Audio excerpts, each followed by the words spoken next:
की मल्चिंग आपण का टाकतो. मुळात मल्चिंगचे फायदे वेगळे असतात. मल्चिंग कोणत्या वेळेला टाकला गेला पाहिजे. एवढ्या गरमीमध्ये ह्या मल्चिंगवर आपण जर होलामध्ये हात टाकला तर आपल्या हाताला भाजेल.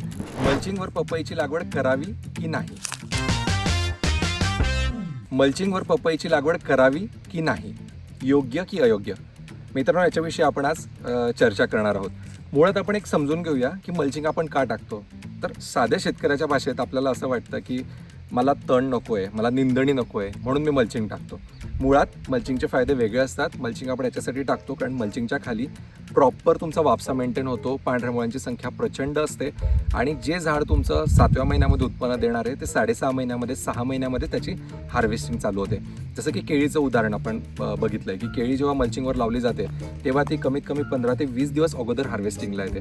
तर हे मल्चिंगचे सगळे फायदे असतात. पण मल्चिंग कोणत्या वेळेला टाकला गेला पाहिजे हे पण फार महत्त्वाचं आहे. आपण आता या क्षेत्रावर बघतोय, या शेतकरी मित्रांनी सुंदर लागवड केलेली आहे. बऱ्यापैकी झाडाची हाईट चांगली बनलेली आहे. पण जर तुम्ही बघाल तर ह्याचं एकही फुल आता टिकलेलं नाही आहे. एप्रिल महिना चालू आहे.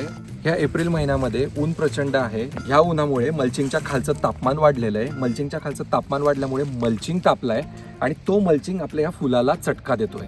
होतं काय की तो मल्चिंग एवढा तापतो त्याच्यामुळे मुळांच्या जवळचं वातावरण जास्त गरम होतं. मुळांना शॉक बसतो आणि मुळांना शॉक बसला की झाड काय म्हणेल की मला माझ्या मुलांना पोसता आता येणार नाहीये, बेटर मी ते मुलं गाळून टाकतो. म्हणून झाड काय करतं, स्वतः जगायचा प्रयत्न करतं आणि त्याची जी बाळं असतात, जी छोटी छोटी फुलं असतात, जी नंतर फळामध्ये रूपांतर होणार आहे, अशा फळांना तो खाली सोडून देतो कारण त्याच्या अस्तित्वाचा विषय असतो. एवढ्या गरमीमध्ये ह्या मल्चिंगवर आपण जर होलामध्ये हात टाकला तर आपल्या हाताला भाजेल, इतकी गरमी असते. त्या मुळांचं मित्रांनो काय होत असेल खाली. म्हणून मित्रांनो, मल्चिंग हा योग्य वेळ आणि पीक बघूनच तुम्ही केलं पाहिजे. यांनी काय केलेलं आहे, यांनी मल्चिंग टाकलेलं आहे, याच्यामध्ये काहीतरी आंतरपीक घेण्याचा प्रयत्न केलेला दिसतोय. परंतु आंतरपीक न घेता तिथं पपईचा डिसिजन घेतला. आता पपईचा डिसिजन ज्या वेळेला घेतला त्यावेळेला यांनी विचार केला असेल की मल्चिंग तर टाकलेलं आहे, खर्च झालेला आहे, बेटर आहे आपण तिथे पपई लावून टाकू. पण त्या मल्चिंगच्या खर्चाकडे बघितल्यामुळे आज जे झाडाचं प्लॉटचं जे नुकसान आहे हे नुकसान कधीही भरून निघणार नाही आहे. पपईच्या झाडामध्ये जेवढा खालून माल लागेल, जेवढं फूल तुमचं स्ट्रॉंग असेल तेवढं फळ स्ट्रॉंग असेल. ह्याच पद्धतीचं पपईचं झाड तुम्हाला चांगल्या प्रकारे उत्पन्न देतं. मग यांनी काय करायला हवं होतं, तर मुळात ज्या वेळेला टेम्परेचर वाढलं त्याच वेळेला यांनी मल्चिंग फाडून बाहेर नेऊन ठेवायला पाहिजे होतं.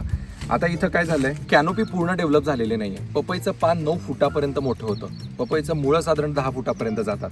इथं कॅनोपीच क्रिएट झालेली नाहीये. म्हणजेच काय, कॅनोपी म्हणजे काय की दोन्ही झाडांचं पानाला पान अजूनपर्यंत टेकलेलं नाहीये. ही पण जागा मोकळी, ही पण जागा मोकळी. त्याच्यामुळे मल्चिंग हा तापतोय आणि म्हणूनच हे झाड पूर्ण शॉकमध्ये गेलेलं आहे. मल्चिंग जर टाकायचं असेल तर नोव्हेंबर, डिसेंबर, जानेवारी या 3च महिन्यामध्ये तुमचं मल्चिंगवर पपई जमू शकते मित्रांनो. फेब्रुवारी लागला की मल्चिंग डोक्यातून काढून टाका.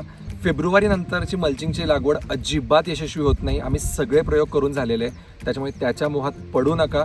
जर तुम्हाला मल्चिंगवरच लावायचं असेल तर हे 3च महिने सिलेक्ट करा. नंतर मस्त कोऱ्या करकरीत जमिनीमध्ये तुम्ही प्लांटेशन करू शकताय. तर तुम्हाला लक्षात काय काय ठेवायचं आहे, तुमचं स्पेसिंग प्रॉपर पाहिजे. हे स्पेसिंग पण चुकलेलं आहे. तुमची कॅनोपी पूर्ण मेंटेन झालेली पाहिजे. कॅनोपी जर मेंटेन झालेली असेल तर मात्र मल्चिंग फाडायची गरज आपल्याला पडली नसती. पण कॅनोपी मेंटेन न होण्यामागे पण 2-3 कारणं आहेत. जसं की जमिनीतला सेंद्रिय कर्ब इथं कमी झालेला असेल, वॉटर मॅनेजमेंट इथं चुकलेलं आहे, कदाचित पाणी जास्त दिलं गेल्यामुळे झाडाची वाढ थांबून गेलेली आहे. जसं की मी नेहमी सांगतो की जे पपईचं जे खोड आणि मूळ असतं ना ते ब्रेडसारखं असतं. आपण जर ब्रेड चहामध्ये बुडवला तर काय होतं की तो ब्रेड खाली पडून जातो. सेम याचं खोड आणि मूळ त्याच्यासारखं असतं.